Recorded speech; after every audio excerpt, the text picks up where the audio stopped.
Finally past the delays caused by the 2023 Hollywood strikes and filled with projects from renowned directors, 2025 is shaping up to be an excellent year for cinema. So I thought now would be a great time to set the stage for the year to come by talking about a handful of great films from directors releasing this year and detail their upcoming projects.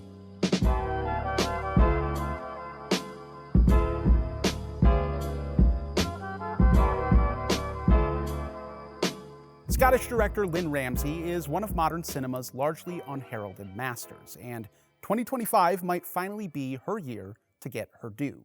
Her latest, Die My Love, starring Jennifer Lawrence and Robert Pattinson, is set for a premiere at the Cannes Film Festival and follows a woman driven to the brink of insanity by marriage and motherhood. Ramsay often deals with characters driven mad by both the violence of the world around them and the pain within them. With a naturalistic and empathetic lens, she's often more interested in the aftermath of violence than the act itself. Whether that be a young woman finding her way in the world after the sudden suicide of her partner in Morvern Collar, a mother, played by Tilda Swinton, facing the repercussions of her son's deadly actions in We Need to Talk About Kevin, or, in my pick for today, a traumatized hitman whose life is turned upside down when he rescues a girl from a politically connected sex trafficking ring in 2017's You Were Never Really Here. While a content warning is warranted, Ramsay is not interested in showing the graphic details of such a depraved world, or even much of the Taken-style violence that Joaquin Phoenix's Joe inflicts on those responsible. In fact, one of the most gripping scenes of the film, in which a hammer-wielding Joe rescues a young girl from her captors, is relayed almost entirely through black and white CCTV footage, showing little of the actual hammering. In You Were Never Really Here, Ramsay is once again more interested in the aftermath than the act. We see this in how Joe's traumatic past is presented in fleeting flashbacks, the details blurry, but the effects clear. We see it in how she focuses more on Joe's care for his aging mother than the violent work he does outside the house. The film does not shy away from the obvious connections between its trafficking ring and the real-life operation run by Jeffrey Epstein, but the political conspiracy at its heart remains as opaque as our understanding of that true story. At its core, You Were Never Really Here is a film about the corrosive nature of violence. Its frames may exclude the actions at times, but Ramsay shows the brutal toll it all takes on the human soul. Whether necessary or not, violence eats away at our humanity. Coupled with Ramsay's previous film, We Need to Talk About Kevin, the broader message of her work is clear. America has a problem with mass violence, and it is literally destroying the souls of our citizens and the country itself.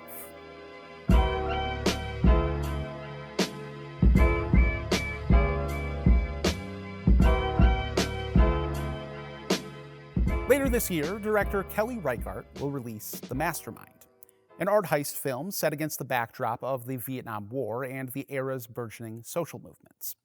A director known for contemplative films told through a neo-realist lens, Reichardt has consistently put out incredibly moving and thoughtful films over her career. For this list, I'll recommend another John Magaro starring turn, possibly the best performance of his career, 2019's First Cow. Set in the 1820s amid westward expansion in the Pacific Northwest, First Cow follows Cookie, a traveling cook who dreams of opening a bakery, and his nascent friendship with the industrious King Lu, a Chinese immigrant seeking his fortune. But as Lu says, they lack the capital to realize their dream of a San Francisco bakery. So when a wealthy landowner imports the first dairy cow into the region, they see an opportunity and decide to steal its milk to fund their future endeavor. Reichardt uses the natural beauty of the landscape, flooded with the changing colors of autumn, to keep this proto-heist at an even keel. Through brilliant cinematography and sound design, First Cow becomes a profoundly immersive experience. Her sharp, highly saturated images bring out the deep colors of the forest to the point that you can nearly smell the fresh nature in front of you. And the sounds of the wind rustling through the trees or the river quietly babbling in the distance recall the peaceful feeling of the forest air upon your skin.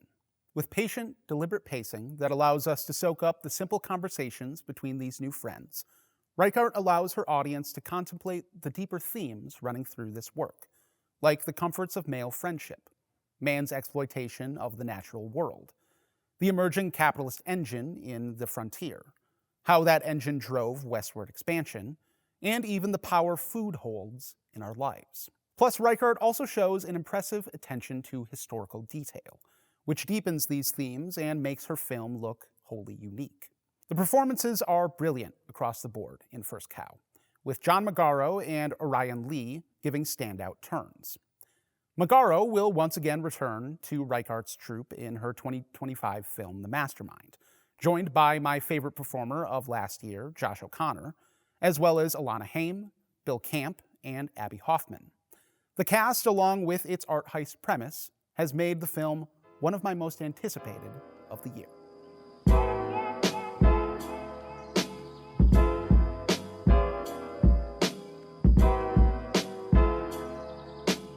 Kogonada is already one of my top 20 working directors, and he's only released 2 films, with his third feature, A Big, Bold, Beautiful Journey, on the way this fall. His 2021 film, After Yang, made my top 10 list for that year, and my pick for today, 2017's Columbus, is one of my top 10 favorite films of all time.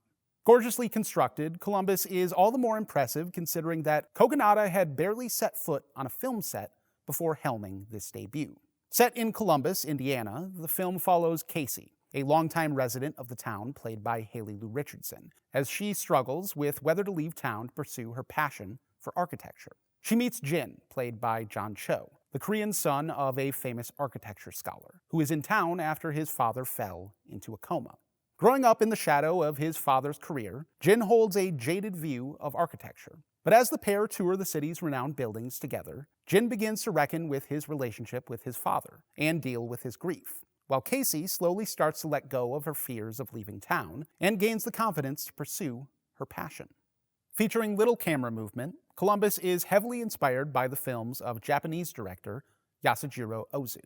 Known for his long lockdown shots and unconventional editing, Kogonada employs those techniques here, often letting his scenes develop in just a few beautifully composed shots and eschewing the shot-reverse shot editing normally seen in Conversations. But Kogonada also brings his own flavor, showing an impressive talent for blocking his actors and a keen eye for composition that lends his frames deeper meaning. In Columbus, he is aided by the exquisite and unique architecture of the city, but he also knows how to amplify that beauty, and is often able to turn a mundane scene, say of 2 people talking in a hotel room, into something truly extraordinary. Columbus also features magnificent performances all around. John Cho is perfectly suited for Jin, playing his internal struggles so subtly that when his emotions truly come to the surface, it hits you like a brick. It's truly the best performance I've ever seen from him. This is also the first film I ever saw Haley Lou Richardson in, and I fell in love with her here. She wears her emotions on her sleeve much more than Jin, and the way she talks about her connection to her favorite buildings in the city makes me tear up every time. And Parker Posey, though a small role in the film, is an absolute scene stealer, playing her character's odd dynamic with Jin perfectly. Combined with an intelligent and heartfelt screenplay, Columbus is not only a deeply moving film, but one that gives you a ton to think about. While we know very little about Kogonada's next film, A Big, Bold, Beautiful Journey, I expect his visual style and thoughtfulness to shine through. Plus, with a cast featuring Margot Robbie, Colin Farrell, Jodie Turner-Smith, Phoebe Waller-Bridge, Billy Magnuson, Sarah Gadon, and Hamish Linklater, we are surely in for some wonderful performances.